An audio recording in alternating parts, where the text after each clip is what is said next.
Magandang gabi po sa inyong lahat, sa mga manggagawa, sa ating pastor, sa mga kapatid kay Kristo, sa mga bisita, higit sa lahat sa ating mahal na Panginoon. Pag-aaral po natin ngayong gabi na ito ay soteriology o yung pag-aaral ng kaligtasan ng kaluluwa ng tao.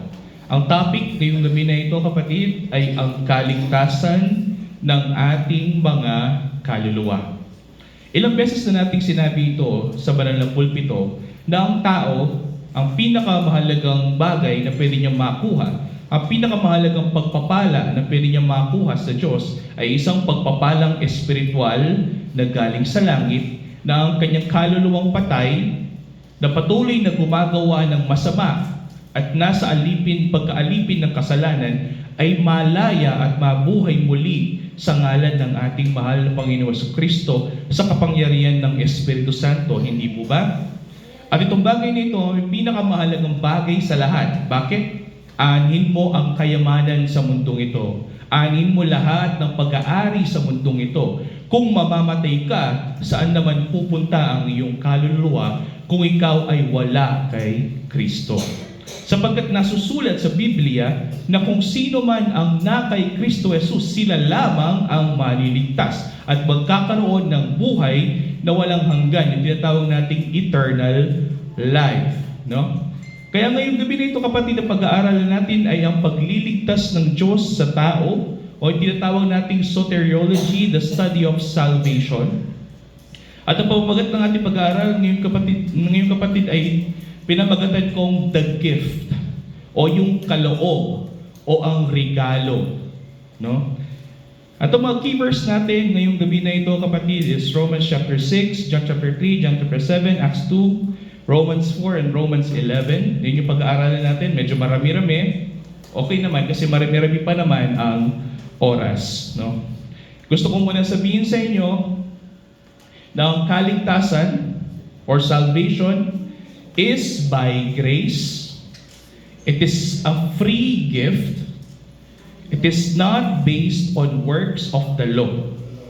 Ang kaligtasan ay sa pamamagitan ng biyaya ng Diyos na ibinigay sa atin ng libre. Ito ay libreng kaloob ng Diyos ayon sa kanyang mabiyayang mga kamay. Ito ay hindi base sa mga ginagawa nating mabuti o sa pagsunod natin sa mga batas ng Diyos. Ang kaligtasan ay ibinigay sa atin ng Diyos ng libre sa pamamagitan ng kanyang biyaya.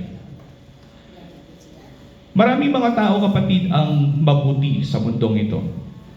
Marami mga tao ang lumalakad na tumutulong sa kanyang mga kapwa, yung mga hindi naman talaga nagkakasala, maganda yung intensyon, maganda yung pakikitungo sa ibang tao, no?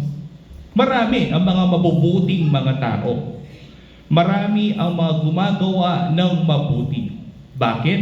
Kasi ang tao ay nilikha ayon sa wangis ng Diyos. No? If God is good, then we are also capable of doing good. Sapagkat tayo we are created in the image of God. So technically, ang tao ay may kapasidad na gumawa ng mabuti. Pero ang tanong, doon ba tinitignan ng Diyos, sa paggawa mo ba ng mabuti, tinitignan ng Diyos ang qualification ng ating kaligtasan? Doon ba tinitignan ng Diyos sa paggawa natin ng mabuti ang kaligtasan ng ating mga kaluluwa? No? The answer is hindi. Basahin natin, kapatid, sa Romans chapter 6, verse 22 to 23. Bibigyan ko kayo ng konting konteksto nito. Sa Romans chapter 6, kapatid, ang sinasabi dito ni Pablo na tayo ay mga alipin. Kahit saan, both sides of the aisle, tayo ay alipin. Either alipin tayo ng kasalanan o alipin tayo ng Espiritu Santo ng Diyos. Either way, tayo pa rin ay mga alipin o mga bond servants. Ang tanong, kanino ka alipin? Alipin ka ba ng kasalanan o alipin ka ng Diyos? Ang sinabi din ni Pablo sa Romans chapter 6, kayong mga niligtas sa pamamagitan ng banal na Espiritu na pinalitan ng disposisyon ng inyong mga puso na ayaw niyo nang gawin yung mga makasalanan sa mundong ito na lumalakad na kayo ayon sa Espiritu. Ito ay biyaya ng Diyos na ipinagkaloob sa inyo. Kaya so tayo ay naligtas na ngayon sa pamamagitan ng biyaya. Ano yung kasunod nun? Sinabi ng Diyos, sinabi ni Pablo, kung ba naligtas tayo sa pamamagitan ng biyaya, malaya na ba tayo na magkasala? Kasi niligtas tayo sa pamamagitan ng biyaya eh. So pwede na tayong gumawa ng kasalanan. Ang sinabi ni Pablo, no, hindi. In fact, baliktad. Ngayong naligtas ka na, dapat mayroon kang bunga. Ang bunga ng kaligtasan ay ang paggawa ng mabuti, nang naaayon sa mga alituntunin at kalooban ng ating Panginoon. Kaya makikita mo dito kapatid sa Romans chapter 6 verse 22 to 23, but now that you have been set free, ibig sabihin tayo ay nakalaya na mula sa pagkaalipin ng kasalanan. We are set free from sin. Ngayon, tayo ay malaya na mula sa pagkaalipin sa kasalanan. Tayo na ngayon ay mga alipin ng Diyos. We are now slaves of God. Makikita mo dyan. Pero after nun, being the slave of God, mayroon ka dapat fruit. Sabi dito, the fruit you get, o dapat ang bunga natin, leads to what? Sanctification. Ano yung sanctification kasi? Pagpapabanal o pagpapaging banal. Ibig sabihin tayo ay nalalayo dapat sa kasalanan. Dapat, kung dati dalawang beses kang let's say umiinom o nagyosi, ngayon isang beses na lang, may pagbabago na nangyayari. No? Kung dati isang kaha sa isang linggo, ngayon kalahating kaha na lang, may pagbabagong nangyayari. So may bunga, may fruit yung kaligtasan na ibinigay sa atin ng Diyos. At ito ay leading to saan? Sanctification o yung pagpapabanal natin. At ano yung ultimate goal ng Diyos? Kung bakit tayo pinapabanal? And its end, ang sabi niya, is what? Eternal life. Very good. Sa Tagalog, buhay na walang hanggan. Ang sinasabi dito ni Pablo, kapatid, na ang kaligtasan na ibinigay ng Diyos ng libre sa tao. At kapag ibinigay ito ng Diyos ng libre, dapat ang kaligtasan ay may bunga na nagpapabanal sa atin upang pagdating ng panahon, makamit natin ang inaasam nating buhay na walang hanggan. Bakit natin inaasam yung buhay na walang hanggan? Sapagkat ito ay ipinangako ng Diyos sa lahat ng mga sasampalataya at maniniwala sa ating mahal na Panginoong Hesukristo. Hindi po ba? But basahin natin sa susunod na talata, sa 23. Sabi dito, for the wages of sin is death. Wait, tingnan muna natin. Ano yung wage sa Tagalog? Sahod or sweldo. Very good. Kapag nagsasweldo ka, ano yung ginawa mo para magsweldo ka? Ikaw ay nagtrabaho. Very good. So sinasabi dito ni Pablo na ang tao ay mayroong kapasidad na trabahuhin niya ang kanyang kaligtasan. Pero kahit magtrabaho ang tao, gumawa siya ng mabuti, kung siya pa rin ay nasa ilalim ng kasalanan, ang kanyang sweldo ay kamatayan pa rin. So kahit anong gawang mabuti, kung ikaw ay under sa kasalanan, ikaw pa rin ay mamamatay. Kaya makikita mo dito, the wages of sin.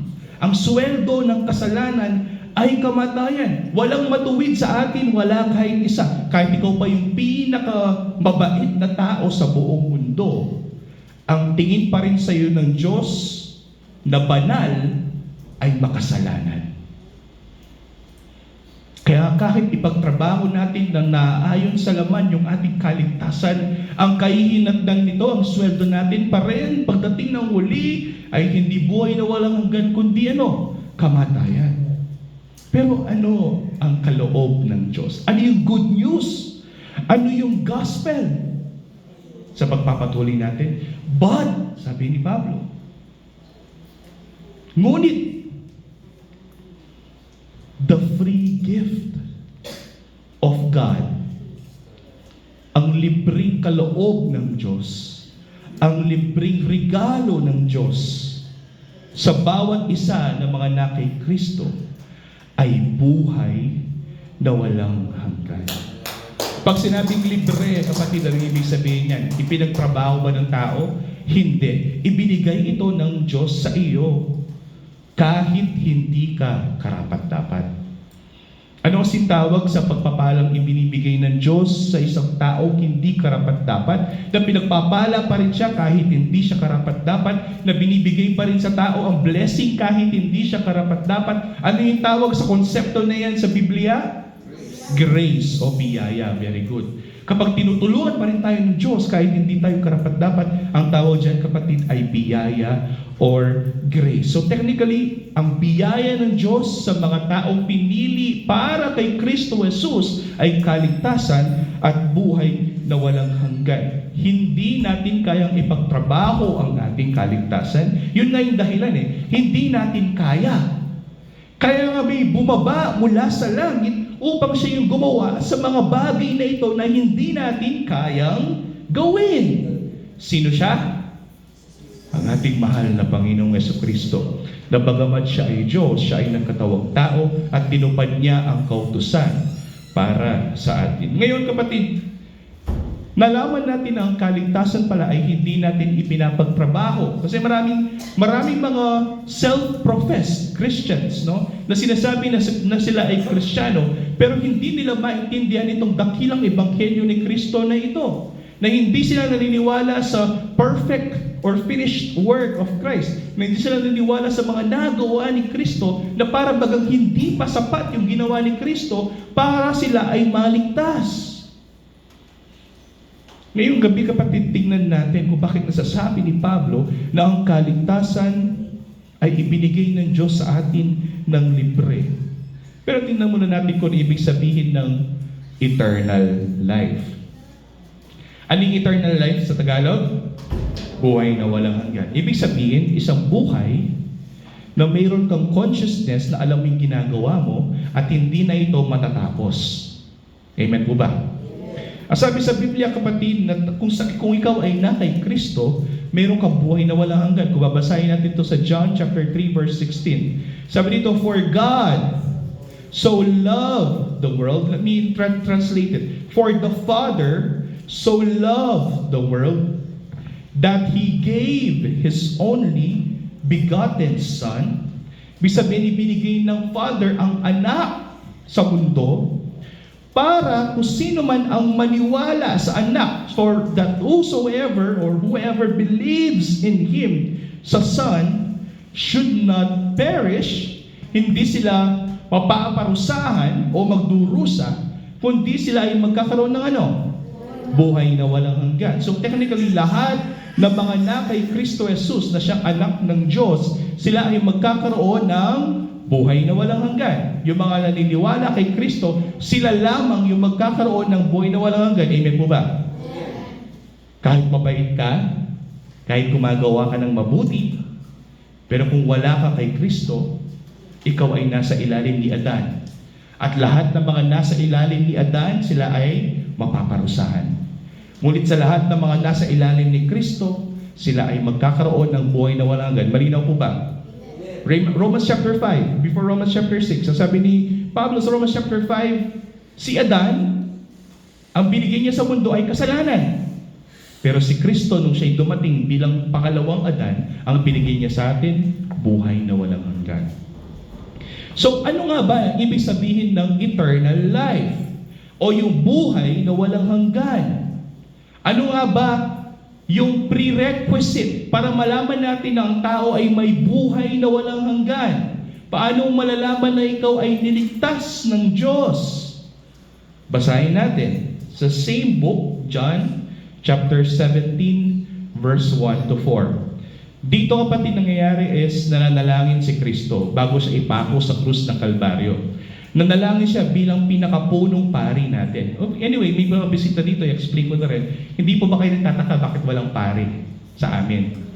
Kasi naniniwala tayo, according sa Bible, na hindi na natin kailangan ng pari. Sapagkat ang pari natin, ang pinakapunong pari natin ay nasa langit na. Sino siya? Si Kristo. Okay? Hindi natin kailangan ng Santo Papa dahil ang Santo Papa natin ay si Kristo. Siya yung high priest natin. Anyway, si Kristo nung nasa lupa siya ay nag-alang na parang siyang pinakapunong pari natin. At bilang pinakapunong pari natin, siya ay nanalangin sa kanyang Ama na nasa langit. Basahin natin kapatid sa John chapter 17 verse 1 to 4. Ito ay bago siya ipako sa krus.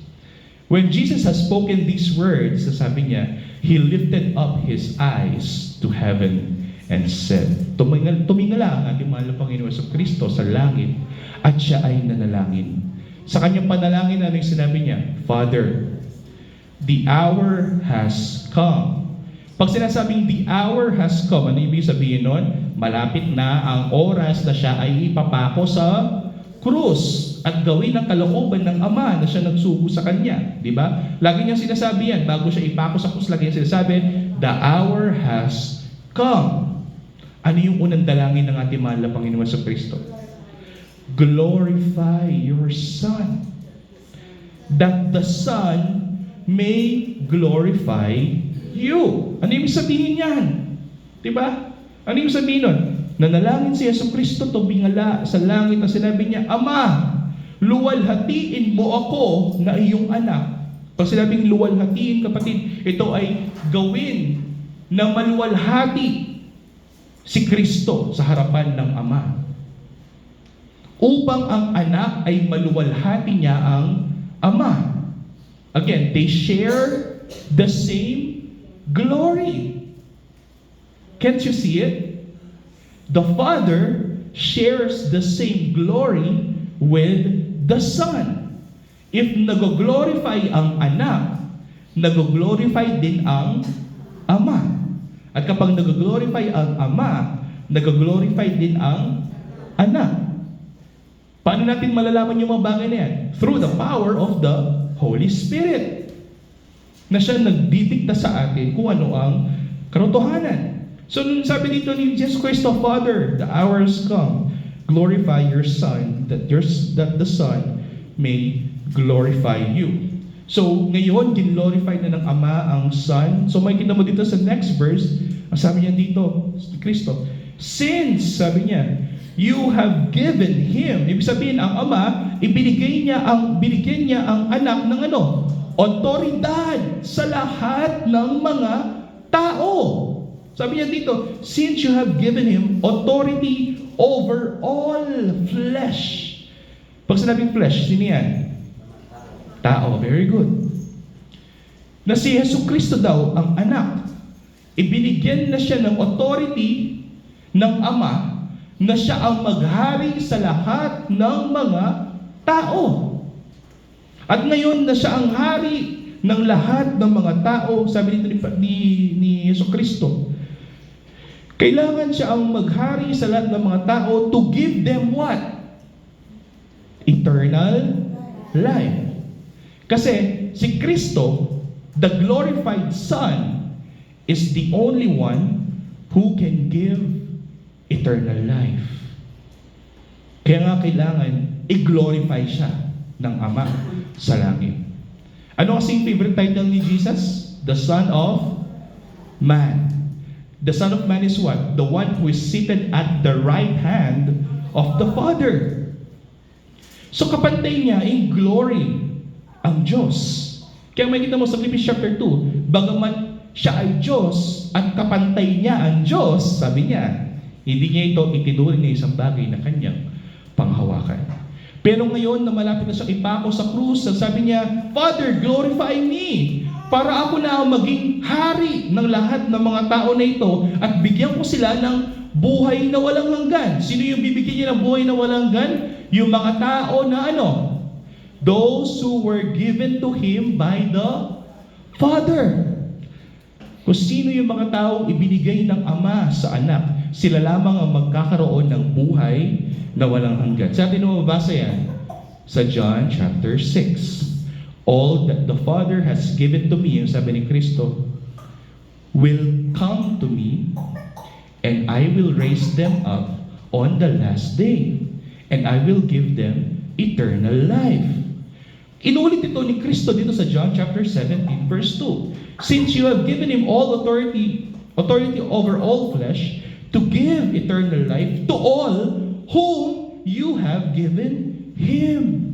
Sa lahat ng mga taong ibinigay kay Kristo ng Ama, sila lamang magkakaroon ng buhay na walang hanggan. No, this is the definition of eternal life. Verse 3. And this is eternal life, ang sabi ni Kristo. What is eternal life? That they know you, na itong mga tao na ito na ibinigay mo sa akin, yung sabi ni Kristo, ay makilala ka. Sabi niya, makilala ang Ama sa langit bilang what? The one and only true God, the Father who is in heaven. Pero tingnan mo kung ano yung kasunod. Makilala lamang ba ang Ama? Is eternal life exclusive to the Father alone? No. Kaya makikita mo dito, what is eternal life? Eternal life is this, that they know you, sabi niya, the one and only true God, and Jesus Christ, whom you have sent. So, paano natin malalaman ng taong mayroong buhay na walang hanggan? Yung taong mayroong buhay na walang hanggan ay yung taong may pagnanasa o pagnanais na makilala niya ang Diyos. Meron po bang nangyayari sa inyo yan? Na meron kayong parang desire na makilala mo ang Diyos? Then that is eternal life. Sabi dito ni Kristo, and this is eternal life, that they know you, the only true God, and Jesus Christ, who is the Son, whom you have sent. That is eternal life. Tingnan natin, dito muna tayo mag-stick. Di ba, mayroong mga tao na nagsasabi, brother yon, hindi ako Kristiyano. Let's say, iba yung relihiyon niya. Let's say, siya ay isang Muslim. Isa akong Muslim. Pero mabait ako sa tao. Hindi ako nagnanakaw, hindi ako nagmumura, maganda yung pakikitungo sa ibang tao, wala akong ginagawang kasalanan kasi ang utos ng Quran sa akin, gawin ko ito, gawin ko yung ganyan, isipin ko yung ganito, isipin ko yung ganyan, damhin ko yung ganitong bagay, sundin ko yung batas, ginagawa ko naman. Maliligtas ba ako? May kaligtasan ba yung aking kaluluwa? Na ako'y isang Muslim na gumagawa ng mabuti, na sinusunod ko yung mga batas ng Diyos na ayon sa Biblia ko? Anong sagot, kapatid? Anong sagot? Hindi. Bakit? Again, ang kaligtasan ng tao ay hindi base sa kanyang ginagawang mabuti. Kahit sino ka pa, hindi titignan ng Diyos yung ginagawa mo mabuti. Kundi ano yung basehan ng pagbibigay ng Diyos ng kaligtasan? Ano yung basehan ng Diyos sa pagbibigay niya ng buhay na walang hanggan? That you may know, ang sabi niya, who the true God is. Na kailangan kilala mo kung sino ang totoong Diyos. Si Pablo, nung siya ay nangangaral sa Greece, kapatid, nang makita ni Pablo na mayroong sumasamba kay Athens, kasi nung una pa lang, kapatid, yung mga Greek, meron silang kanya-kanya mga gods, di ba? Marami silang mga Diyos. Merong Zeus, merong Athena, merong, sino may alam niyan? Si Hades. Merong sumasamba doon sa sanctuary ni Athens, sa Greece. Sinasamba nila itong Diyos na ito, itong Diyos-Diyosan na ito. Sumasamba sila, relihiyoso sila, sumusunod sila sa alituntunin ng Diyos, mababait silang mga tao, pero ang sinasamba nila ay itong Diyos-Diyosan na ito sa Greece. Ano yung sinabi ni Pablo? Maganda ang layunin, pero mali ang sinasamba. Paano mo maluluwalhati ang Diyos na hindi mo kilala? Kaya ang sabi ni Pablo, pinakilala niya sa mga Griego na ito, ito ang totoong Diyos. Ang totoong Diyos, ang pangalan niya ay si Jesucristo na aming sinasamba. Kaya nga napakahalaga na malaman natin kung sino ang totoong Diyos, sapagkat iyon ang basehan ng buhay na walang hanggan. Kaya ang sabi dito, this is eternal life, that they may know you. The one true God, dapat kilala ang Diyos at kilala si Kristo, our Lord. Diba? Pag sinabing God, it pertains to the Father. Kapag susulat sila. And then, when you say Lord, it pertains to Jesus Christ. So makikita mo dito, kapatid, na this is eternal life, sabi ni Kristo, that they know you, na makilala natin siya. Na dapat kilala natin ang totoong Diyos at kilala natin si Kristo na siyang ipinadala sa atin dito sa mundong ito. Bakit ibinigay ng Ama ang anak para sa atin? Verse 4. Para luwalhatiin ng anak ang Ama. Sabi dito ni Kristo, I glorified you on earth. He is the Yahweh in earth. Sabi dito ni Kristo, I glorified you on earth, having accomplished the work that you have gave to me. That you gave me to do. So mayroong trabaho, mayroong layunin si Kristo sa mundong ito, kaya siya ipinadala ng Ama. Ano yung layunin na yon? Iligtas tayo. Yung hindi natin kayang gawin, ginawa niya para sa atin. So what is eternal life? Eternal life is a gift of grace. Ibinigay sa atin ng Diyos ito ng libre, ng walang bayad. And sino yung gift of grace na ito? Si Jesucristo. Meron kang kanta sabi ng kanta, what gift of grace is Jesus my Redeemer. Na ang gift na ibinigay sa atin ng Ama, na siyang biyaya na ibinigay sa atin ng Ama, ay si Jesucristo. Kung wala si Jesucristo, wala tayong kaligtasan. That's why eternal life is a gift of grace in the person of our Lord Jesus Christ. Now, ang tanong, Brother Yon, ngayong naligtas na kami sa pamamagitan ni Jesucristo na siyang aming Panginoon, na pinapaniwalaan namin na siya naming hari sa aming buhay, paano kami napapabanal? Well, pinapabanal tayo ng ibinigay sa atin ng Panginoon. Sino ito? Ang Holy Spirit. Very good. Ano sinabi ni Kristo nung siya ay paalis na sa mundong ito? Sabi ng mga disipulo, Panginoon, huwag ka munang umalis, natatakot kami. Kasi kapag iniwan mo kami, baka anong mangyari sa amin? Ang sabi ng mga talasunod ni Kristo, ano sinabi ni Kristo sa kanila? Huwag kayong mag-alala. Huwag kayong matakot. Kailangan kong umalis kasi darating yung kapalit ko. Sino yung kapalit niya? The Holy Spirit na siyang nagdudwell sa ating lahat. So is the Holy Spirit that keeps us sanctified. Ang Holy Spirit, kapatid, ang nagpapabanal sa atin. Basahin natin, kapatid, sa Acts chapter 2, verse 38. Tinanong nila si Peter, Pedro, paano kami maliligtas? Ang sabi nila. Ang sabi ni Pedro, ganito. And Peter said to them, repent and be baptized, every one of you, in the name of Jesus Christ, for the forgiveness of your sins, and you will receive the what? The gift of the Holy Ghost or the Holy Spirit. Sinabi ni Pedro dito na ang Holy Spirit o yung Espiritu ng Diyos ay ibinigay sa atin ng libre. Ito ay regalo, ito ay kaloob ng Diyos sa bawat sumasampalataya kay Kristo. Hindi natin ipinagtrabaho ito. Hindi natin ito nakuha nung tayo ay nagpabautismo. Bagkus itong Holy Spirit na ito na ibinigay sa atin ng Diyos ay kusang pumasok sa ating puso at pinalitan niya ang ating mga puso mula sa pusong bato hanggang sa pusong buhay. Ang tawag diyan, kapatid, is regeneration o yung pagbubuhay muli or born again.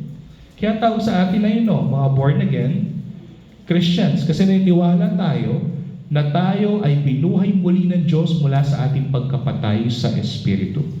At ito ay sa pamamagitan ng kapangyarihan ng banal na Espiritu na siyang ibinigay sa atin ng Diyos ng libre at walang bayad. Sabi dito, you will receive the gift of the Holy Spirit. When you say gift, ano ito? Ibinigay ng libre. Amen po ba? So technically, from justification to sanctification to glorification, ang pagliligtas ng Diyos sa atin ay ibinigay sa atin ng libre. Ito ay kaloob ng Diyos sa bawat sumasampalataya kay Kristo. Kaya nga salvation is by faith. And faith is a gift from God. Basahin natin kapatid sa Romans chapter 4, verse 1 to 5. Sabi ni Pablo, what then shall we say was gained by Abraham, our forefather, according to the flesh? Sabi ni Pablo, for if Abraham was justified by works, sabi dito ni Pablo, kung si Abraham ay inaring ganap ng Diyos o naging matuwid sa harapan ng Diyos pamamagitan ng kanyang paggawa ng mabuti, then he has something to boast about. Ang sabi ni Pablo, meron siyang ipagmamayabang. Bakit? Kasi niligtas siya ng Diyos na ayon sa kanyang mga ginawang mabuti. Tingnan natin yung illustration ganito. Kung niligtas ng Diyos, let's say si Sister Mags, dahil mabait siyang tao, dahil relihiyosa siya, dahil lagi siya pupunta sa church, dahil nagsusuot siya ng mahahabang mga damit, no? Pupunta siya sa langit at tatanungin siya ng anghel. Sasabihin ng anghel, Mags, bakit ka narito sa langit? Ano yung sasagot ni Sister Mags? Kung nakabase siya sa kanyang mga ginawang mabuti, ano yung sasabihin niya sa anghel? Nasa langit ako kasi mabait ako. Nasa langit ako kasi relihiyosa ako. Nasa langit ako kasi lagi ako nag-a-attend ng church. Nasa langit ako kasi mahaba yung mga suot ko. Hindi ako nagmumura. No? Nagbibigay ako sa gawain. Nagpapagamit ako. Kumakanta ako. Nag-umaawit ako para sa Diyos. Ano yung sasabihin ng anghel? Ang dami mo namang sinabi. Ang dami mo naman ipinagmayabang sa sarili mo. Pero anong ginawa ng Diyos? Upang hindi tayo magmayabang, hindi ibinase ng Diyos ang ating kaligtasan sa paggawa natin ng mga mabubuting bagay. Kaya sabi ni Pablo rito, for if Abraham was justified by works, then he has something to boast about. Meron siyang ipagmamayabang pagdating ng panahon. Pero wala siyang ipagmamayabang sa harapan ng Diyos. Bakit? Kaya ka lang naman nandyan, kaya ka lang naman gumagawa ng mabuti, kaya ka lang naman nagiging relihiyosa, kaya ka lang naman nagiging mabuti sa iyong mga kapwa-tao, ay dahil ang Diyos ay naging mabuti sa iyo, ay dahil ang Diyos ay mabiyaya sa iyo, ay dahil ang Espiritu Santo ng Diyos ang siyang gumagabay sa iyo. Tapos ikaw, kukunin mo yung kaluwalhatian na iyon mula sa Diyos na siya gumagawa sa iyo ng mabuting bagay na yan para lang luwalhatiin mo ang iyong sarili. Para lang meron kang ipagmayabang sa harapan ng Diyos. Kaya sabi ni Pablo, kahit anong gawin natin, wala tayong ipagmamayabang sa harapan ng Diyos. Kahit yung suot natin na yan, ay ibinigay lamang ng Diyos sa atin. Kaya sa 3, sabi dito, for what does the Scripture say? Ano bang sinasabi ng Biblia? Sabi dito ni Pablo, Abraham believed God. Again, tignan natin. Abraham believed God. Si Abraham ay naniwala sa Diyos. Hindi dahil siya ay gumagawa ng mabuti, kundi dahil ang kanyang espiritu ay naniwala sa Diyos. Kahit hindi niya nakikita ang Diyos, siya ay naniwala sa mga pangako ng Diyos, nagtiwala sa mga pangako ng Diyos. At itong paniniwala at pagtitiwala ni Abraham na ito, ang siyang nagbigay sa kanya ng tinatawag nating righteousness o yung pagiging matuwid sa harapan ng isang Diyos na banal. Kaya makikita mo dito, Abraham believed God and it was counted to him as righteousness. Hindi dahil gumawa siya ng mabuti na siya ay naging matuwid sa harapan ng Diyos, kundi dahil siya ay naniwala sa kakayahan ng Diyos. Siya ay nagtiwala sa mga pangako ng Diyos. Siya ay sumampalataya sa mga sinabi ng Diyos sa kanya. Kaya siya naging matuwid sa harapan ng Diyos. Amen po ba? Kaya nga sa verse 4, now that the one who works, yung nagtatrabaho para sa kanyang kaligtasan, his wages o yung kanyang sweldo are not counted as a gift. Yung mga nagtatrabaho para sa kanilang kaligtasan, ang kanilang sweldo ay hindi ituturing ng Diyos na isang kaloob na regalo, kundi ito ay sweldo sa Kanya. At kung ano ang ginagawa ng tao na naaayon sa kasalanan, ano yung bunga? Kamatayan. Kaya sabi ni Pablo, the wages of sin is death. Sabi nito ni Pablo sa Romans chapter 4, his wages are not counted as a gift, but as his due. Ibinigay ng Diyos kung ano yung nararapat sa isang taong nagtatrabaho. Ano yung nararapat sa isang nagtatrabaho, sa isang taong nagtatrabaho na nasa ilalim ng kasalanan? Kamatayan. Kaparusahan. So kahit mabuti kang tao, kung wala kang katuwiran ni Kristo, hindi ka maliligtas.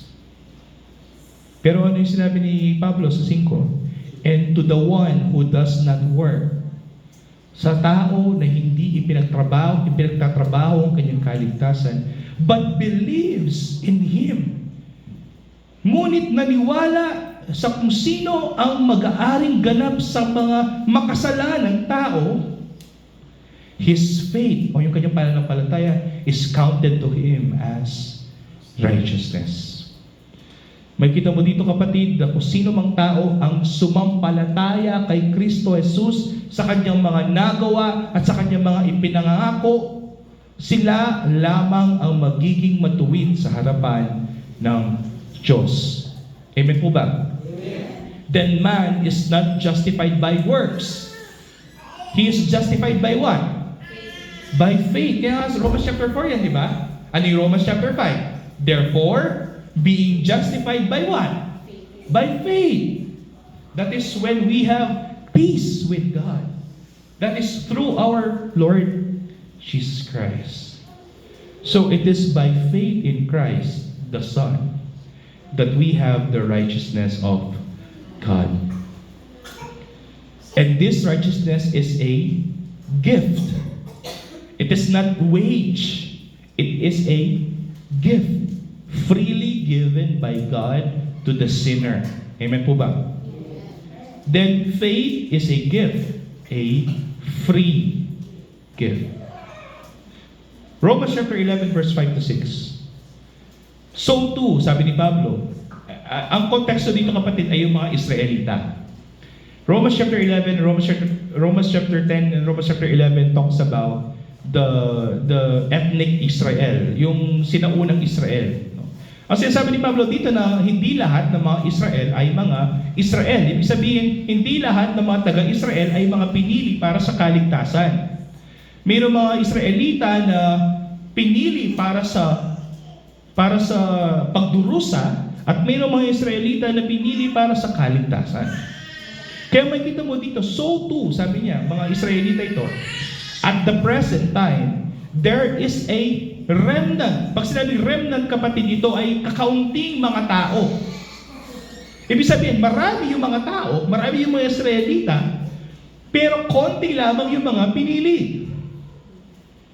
No? Sabi dito, so too at the present time, sabi ni Pablo, there is a remnant from Israel. Konti lamang yung pinili. And they are chosen by what? Chosen by grace. Na itong mga tao na ito na pinili, nakakaunti lamang sila ay pinili para makatanggap ng biyaya mula sa Diyos. Ano yung biyaya na ito? Ito yung biyaya kapatid na sila ay maliligtas mula sa kasalanan at kapahamakan ng kanilang kaluluwa. Again, there is a remnant. Pag sinabi remnant, kakaunting tao. Kung 1,000 yan, let's say 10 lamang sa 1,000 ang pinili ng Diyos para sa kaligtasan. At sila ay pinili sa pamamagitan ng sa paggawa ba nila ng mabuti? Sa 10 sa mga 1,000 ay gumagawa ng mabuti, kaya sila pinili? No. They are chosen by what? By grace. Ibig sabihin, their election is unconditional. Hindi sila pinili na naayon sa paggawa nila ng mabuti, kundi pinili sila ng Diyos na ayon sa kanyang mabiyayang mga kamay. 6. But if it is grace, kung pinili sila na naayon sa biyaya, then ang pagpipili ng Diyos sa kanila ay hindi na base sa kanilang mga ginawang mabuti. Kaya makita mo dito, but if it is by grace, it is no longer on the basis of works. Hindi na tinitingnan ng Diyos kung ano yung ginawa nating mabuti, kung bakit tayo pinili. Sapagkat grace, for it to be grace, should be given by God freely, libre, na kailangan ibigay ito ng Diyos sa bawat isa sa atin. Kung ibinigay ito ng Diyos bilang sweldo, hindi na siya grace. Kaya sabi dito, otherwise, grace would no longer be grace if ibinigay sa atin ito ng Diyos nang naayon sa ating mga ginawang mabuti. Amen po ba? Amen. Kaya makita mo, wage o yung sweldo, ano yung kahihinatnan? Kamatayan. Pero ang libreng kaloob ng Diyos na buhay na walang hanggan ay ibinigay sa atin sa pamamagitan ng biyaya. Grace, for it to be grace, must be given for free as a gift. That salvation is by grace alone, sola gratia. Salvation is through faith alone, sola fide. Salvation is in Christ alone, solus Christus. Salvation is by faith in Christ for the glory of God, soli Deo gloria alone. Itong mga bagay ito ay binigay sa atin ng Diyos para sa kanyang ikakaluwalhati lamang. Romans chapter 6 verse 22 to 23. Balikan natin kanina yung ating key verse. Ang sabi dito ni Pablo, but now that you have been set free from sin and have become slaves of God, the fruit, ang bunga ng kaligtasan, will lead you to sanctification. Sino kasi nagsasanctify sa atin? The Holy Spirit. Acts 2:38. Ano sinabi ni Peter sa Acts 2:38? When you baptize and confess that Jesus Christ is your Lord and He is the one who is your Savior, you will receive the what? The gift of the Holy Spirit. Na Holy Spirit ay ibinigay ng Diyos sa lahat ng mga sumasampalataya kay Kristo ng libre. Hindi nila ito ipinagtrabaho. Kaya makikita mo dito, the fruit, which is the Holy Spirit, that leads to sanctification. What is the ending? Ano yung end analysis? Ano yung final analysis? It leads to what? Eternal life. Tinify na natin what is eternal life. What is eternal life? John chapter 17. This is eternal life, ang sabi ni Kristo. That they may know you, the only true God, and Jesus Christ, whom you have sent. So technically, for you to have eternal life, dapat you are bonded to Christ. For you to have eternal life, dapat you are in Christ. And for you to have eternal life, dapat kilala mo kung sino ang totoong Diyos. What is the greatest commandment of all? Shema. Hear, O Israel, the Lord our God is one, and you shall love the Lord with all your heart, soul, mind, and strength. How can you love the Lord that you do not know? Paano mo mamahalin ang Panginoon na hindi mo kilala? Kaya sabi ni Pablo, kailangan makilala mo na si Kristo ang Panginoon na siyang kailangan sambahin. At kung kilala mo si Kristo, ano yung sinabi? For the wages of sin is death. Pag sinabing wage, ito ay sweldo. Sa mga nagtatrabaho para sa kanilang kaligtasan, ang kanilang bunga ay kamatayan. Ngunit sa mga pinagkalooban ng libre mula sa Diyos ng kaligtasan, kay Kristo Jesus, sila lamang ang may buhay na walang hanggan. So what is the point here? The point here is salvation is free. Salvation is a free gift. Salvation is grace from God. Hindi ito wage, kapatid, hindi ito ipinagtrabaho. Hindi ito ibinigay ng Diyos dahil mabait ka. Kundi ibinigay ito ng Diyos kasi kailangan mo. Kasi kung hindi natin kailangan yung kaligtasan, bakit pa kailangan bumabalik Kristo sa mundo ito?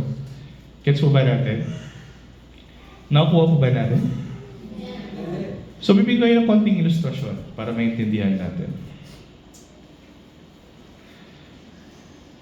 Mayroong pasaway na bata, yung maingay. No? Maingay na bata. Pag nasa church, maingay, laging umiiyak, laging nakikipagkwentuhan sa kanyang mga katabi, maingay siya, nagsa-cellphone, no? Tapos pagdating niya sa eskwelahan, pasaway din siya. Lagi niyang inaaway yung kanyang mga kaklase, lagi siyang kumukuha ng ballpen, tapos akta-kano rin kaklase na. Inganak kayo ni, pasaway niya. At yung batang pasaway, saan siya laging dinadala ng teacher? Sa principal's office, di ba? Ang batang pasaway, dadalhin ni teacher sa principal's office. Anong gagawin sa principal's office? Paparusahan yung batang pasaway. Anong gagawin ni principal? Noong unang panahon kasi pwedeng paluin yung bata. So papaluin yung bata. Papaluin siya ng 10 beses. Papaluin ni principal 1, 2, 3, 4, 5, hanggang 10. Matapos doon, paglabas ng bata, masakit yung puwit niya, pero mananahimik siya. Kinabukasan, dahil pasaway itong bata na ito, ano gagawin niya ulit? Magiging pasaway na naman siya. No, pupunta siya sa church, mag-iingay, makikipagkwentuhan sa mga katabi niya, magsa-cellphone, pagdating niya sa eskwelahan, makikipag-away sa mga estudyante, no? Ano gagawin ni teacher pag nahuli siya? Pasaway na bata ka, kaya ni balugbog, dalanik yung principal. Ano na naman gagawin ni principal? Kung dalaman yung bata na ito pasaway, papaluin na naman siya 10 beses. Ulit-ulit yan, kapatid, araw-araw. Hanggang sa dumating yung araw, nagsawa na yung bata. Kasi alam na ng bata kung ano yung consequence sa kanyang mga ginagawa. Alam na niya yung kabayaran ng kanyang ginagawa. Kapag nagpasaway siya ay papaluin ng 10 beses. Kaya nung isang araw, nagpasaway na naman itong bata na ito, dinala na naman siya sa principal's office. Ang sabi ng principal, "Oh, nandiyan ka na naman. Hindi ka ba natuto? Hindi pa ba sumasakit yung puwit mo sa kapalo?" Sabi ng bata sa principal, "Sir, paluin mo na ako. Alam ko na kung anong gagawin mo. Papaluin mo lang ako ng 10 beses." Sabi niya ganyan. Alam mo kung anong ginawa ng principal? Ang sabi ng principal ganito, sabi niya sa teacher, "Ma'am," sabi niya, "hawakan mo itong pamalo." Sabi niya sa teacher. Tinanong ng principal yung bata, "Oh, ngayon gawin nating 20 yung palo, no? Kasi kapag 10 lang yung palo, hindi ka natututo eh. Gawin nating 20 yung palo, ha?"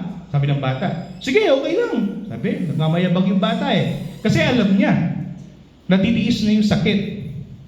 Pero yung ginawa ng principal, sabi niya sa teacher, "Ma'am, kaysa siya ay yung paluin mo, ako yung paluin mo. At kung papaluin mo ako," sabi ng principal sa teacher, "lakasan mo yung masakit na masakit. Yung doble yung sakit." Nagulat yung bata. Diba? Kasi ano yung expect ng bata? Siya ang papaluin. Nagulat ang bata. "Hindi sir, dapat ako yung paluin mo. Ako yung pasaway eh." Sabi ng principal, "No. Ngayong araw na ito, tuturuan kita kung ano ang ibig sabihin ng grace o biyaya. Yung makuha mo, yung hindi mo deserve.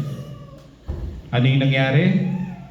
Inalis ng principal yung pantalon niya, tapos pinalo ng teacher hindi 10 beses, kundi 20 times, at mas masakit, doble yung sakit kaysa sa nadama ng bata.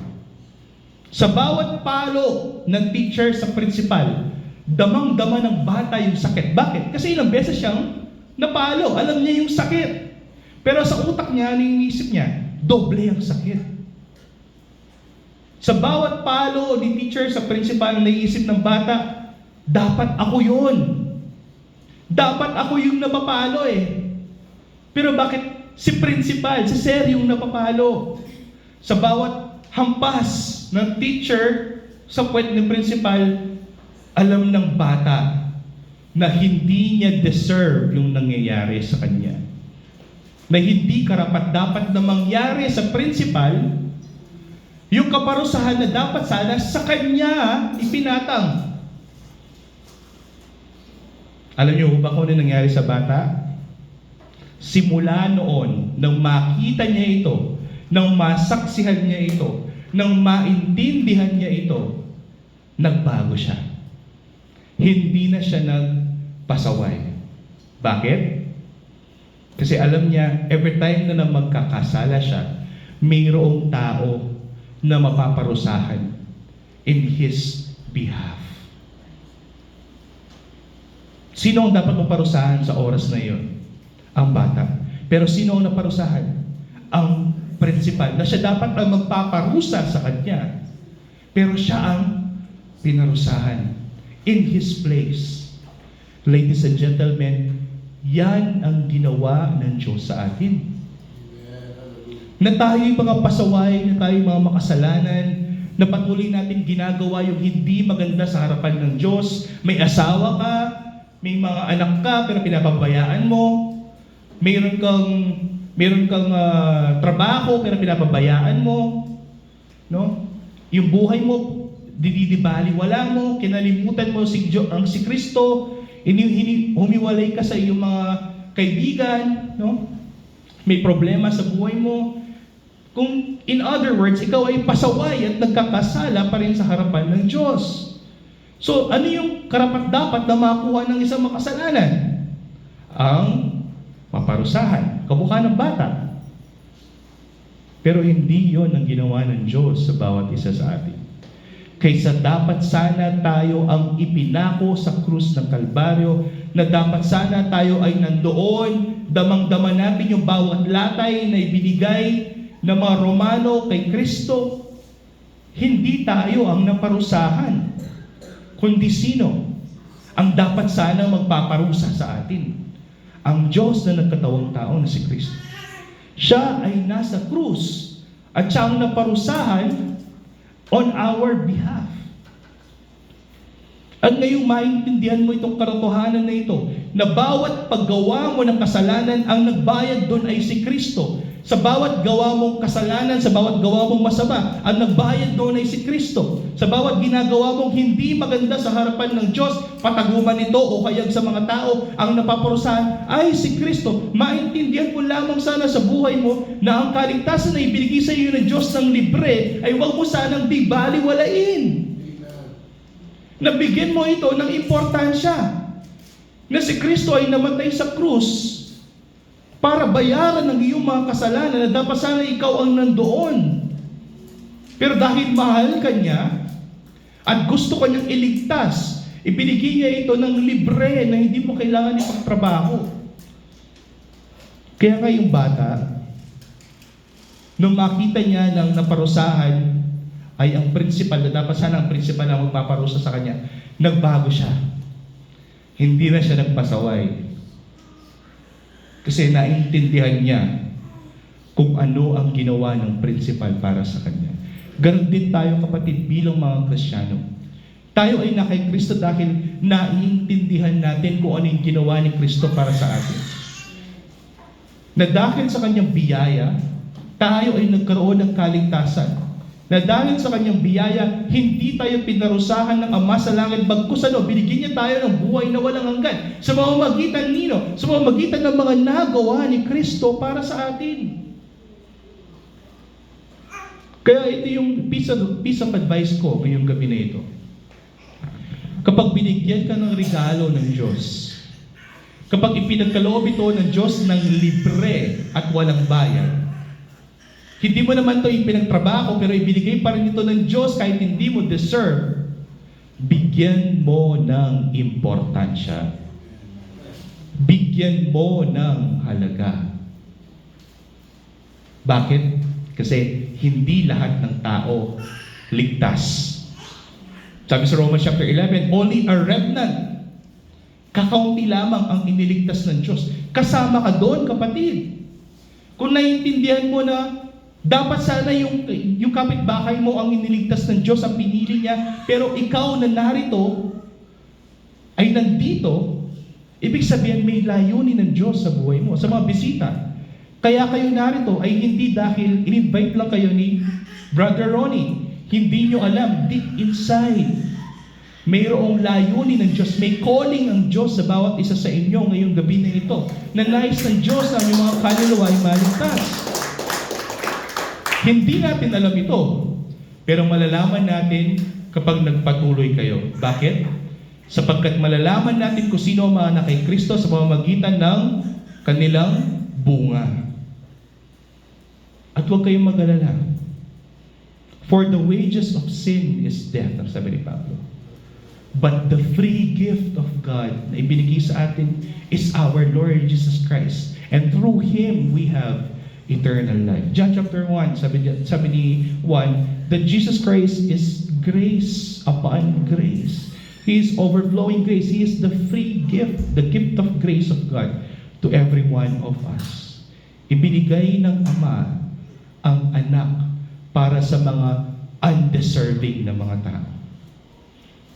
If maintindihan mo yun, kapatid, next time na gagawa ka ng kasalanan, next time na matutukso ka, ribawa ako, hindi naman ako kagwapuhan, kapatid, pero mayroon pa rin nagchat-chat sa akin na mga hindi ko kilala. Kaysa sa matukso ako sa kanila, kasi makita ko yung picture, ganda niya, in fairness. Pero alam ko na ang Diyos ay sumasa akin at ang Espiritu Santo ay sumasa akin at lalabanan ko itong laman ko na nais gumawa ng kasalanan sa pamamagitan ng Espiritu Santo na nasa akin. Bakit?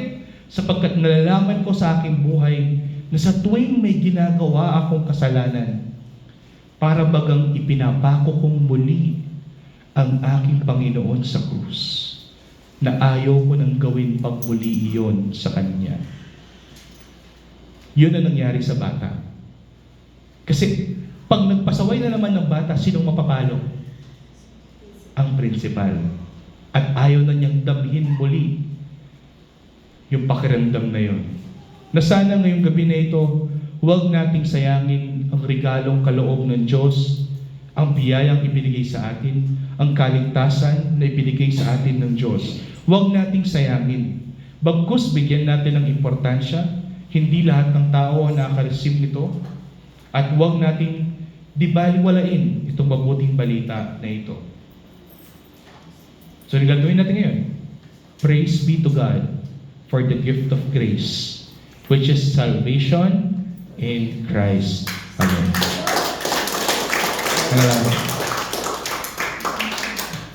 Aba, maraming salamat sapagkat nababatid namin na ikaw lamang ang gumawa ng lahat ng bagay nang naaayon sa aming kaligtasan. Ito ay libreng pinagkaloob mo sa amin. Ito ay walang bayad. Hindi namin ito ipagtrabaho, O Diyos. At nalalaman namin itong mabuting balita na ito sa aming buhay. Na bagamat hindi kami karapat-dapat, kami iyong pinili, the remnant for salvation, O Diyos. Na kami ay pinili mo para sa kaligtasan. At dahil dito, taos puso namin itong pinapasalamat sa iyo with whole gratitude, mahal na Panginoon. Gagawin namin ang lahat ng iyong kalooban, O Diyos. Marapatin mo sana na mangyari ito sa aming buhay sa pamamagitan ng patnubay ng iyong banal na Espiritu, na kami magpatuloy sa paglilingkod at kami maging matatag sa pananampalataya, na nawa itong aming mga katawan ay may haing banal sa iyong harapan, mahal na Panginoon, upay ko ay maluwalhati sa aming buhay at sa paghihintay namin ng buhay na walang hanggan na ipinangako mo sa amin. Bigyan mo kami ng pagtitiis, mahal na Panginoon. at pagtsatsaga sa mundong ito, na nawa kami ay manatili sa ilalim ng iyong lilim. Lahat nito ay amsam dalangin sa pangalan ni Jesus.